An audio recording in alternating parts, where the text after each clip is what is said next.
விவேகத்துடனே வாழ்ந்து மனைவியோட யோசித்து பார்த்து அறிவோடு வாழுங்கன்றார். வேற ஒன்றும் இல்லை.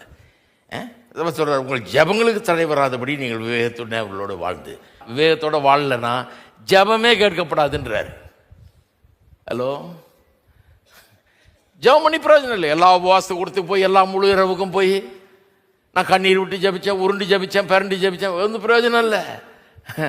சொல்லுது, நீங்கள் விவேகத்துடன் அவர்களோடு வாழ்ந்து உங்களுடனே கூட அவர்களும் நித்திய ஜீவனாகிய கிருபையை சுதந்திரித்துக் கொள்ளுகிறவர்களானபடியால்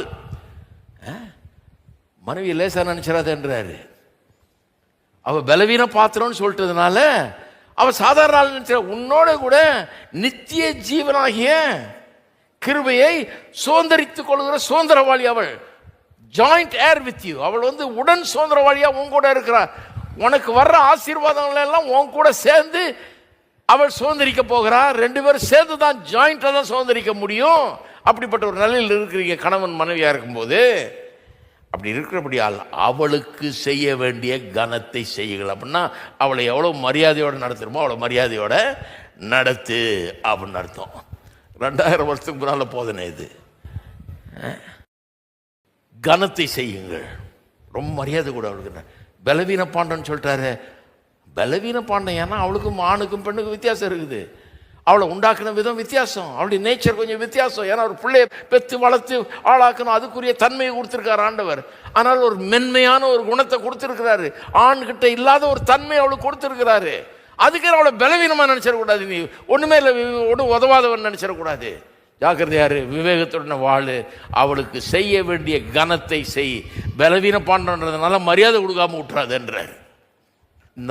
புருஷன் மனைவின்னு வரும்போது ஒரு குடும்பத்தில் கர்த்தர் அந்த புருஷனை அந்த குடும்பத்துக்கு தலைவனாக ஏற்படுத்தி இருக்கிறார். அப்போ மனைவி எதுக்குன்னா அந்த புருஷனை காம்ப்ளிமெண்ட் பண்ணுவதற்காக. இதுதான் இங்கிலீஷில் சொல்லுவாங்க இந்த டாக்டர்னை காம்ப்ளிமெண்டேரியன் வியூ அப்படின்வாங்க. திருமணத்தை குறித்த வியூ காம்ப்ளிமெண்டேரியன் வியூ. காம்ப்ளிமெண்டேரியன் வியூனா காம்ப்ளிமெண்ட் பண்ணுறதுன்னா என்ன?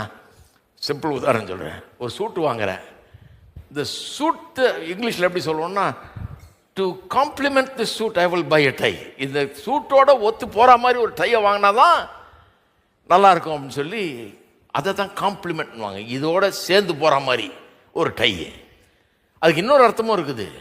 காம்ப்ளிமெண்ட்னா டு கம்ப்ளீட், முழுமையாக்குகிறது.